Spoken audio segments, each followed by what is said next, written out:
I'm going to spend a few minutes walking you through what it's really like to live with the LG 45-inch Ultragear OLED gaming monitor, because the choice feels a lot heavier when you have to fit a massive 45-inch screen into a typical home setup.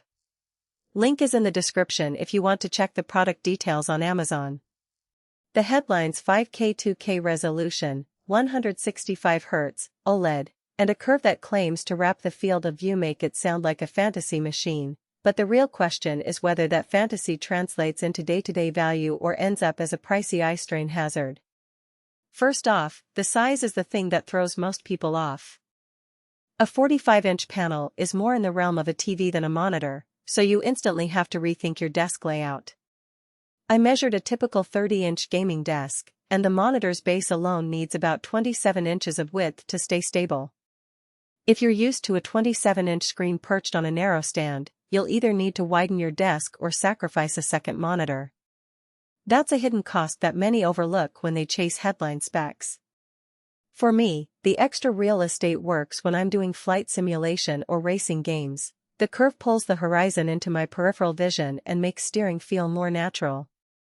In a standard first-person shooter, the benefit is less dramatic. My aim still feels the same, but the sheer resolution lets me spot enemies at a distance that a 1440p panel would blur out. The OLED panel is where the monitor really starts to differentiate itself from a traditional LCD. With 125 pixels per inch, the image is razor-sharp, and the true black capability means shadows retain detail instead of collapsing into a matte gray. I ran a few games that support HDR, like Cyberpunk 2077 and Red Dead Redemption 2, and the contrast jump was noticeable.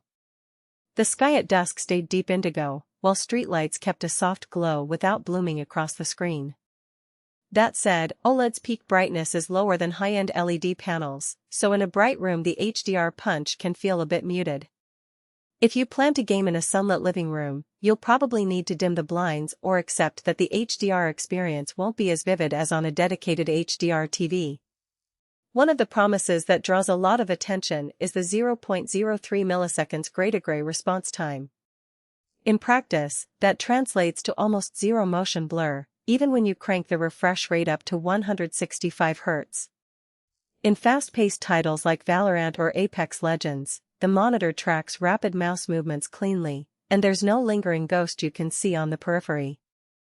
The ultimate FreeSync tech combines NVIDIA G-Sync and AMD FreeSync Premium Pro, so you won't get screen tearing whether you're on an RTX 4090 or a Radeon RX 7900 XT. The catch is that you need a GPU that can actually push near 5K2K frames, otherwise you're sitting on a monitor that can display more frames than your card can produce, which adds no real performance benefit. I tested it with a 4090 running at 4K 144Hz and found the monitor handled the output gracefully, but on a mid-range card the frame rate dipped below 60 frames per second in the most demanding scenes, making the high refresh rate feel underutilized. Another practical consideration is the USB-C port that delivers up to 90 W of power. That means you can plug the laptop directly into the monitor and have both video and charging in a single cable. For a content creator who edits video while gaming, that's a tidy solution. No need for a separate power brick cluttering the desk. The downside is that the USB-C connection only supports DisplayPort 2.1, so you'll need a compatible cable and a GPU that can output that bandwidth.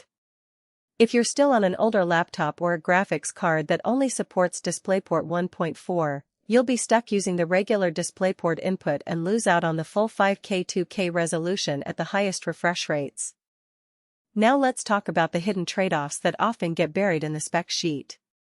OLED panels are susceptible to image retention if you leave static UI elements on the screen for too long. Think of a persistent HUD in a strategy game or a chat window in a live stream. LG includes a pixel refresh feature that you can run weekly to mitigate this risk, but it does add a maintenance step that most gamers aren't accustomed to. Also, the monitor's power draw is higher than a typical LED screen. While it's not a nightmare for a modern PSU, it does mean your electricity bill will climb a bit if you keep the monitor on for long sessions. So, who should actually consider spending the premium on this 45-inch OLED?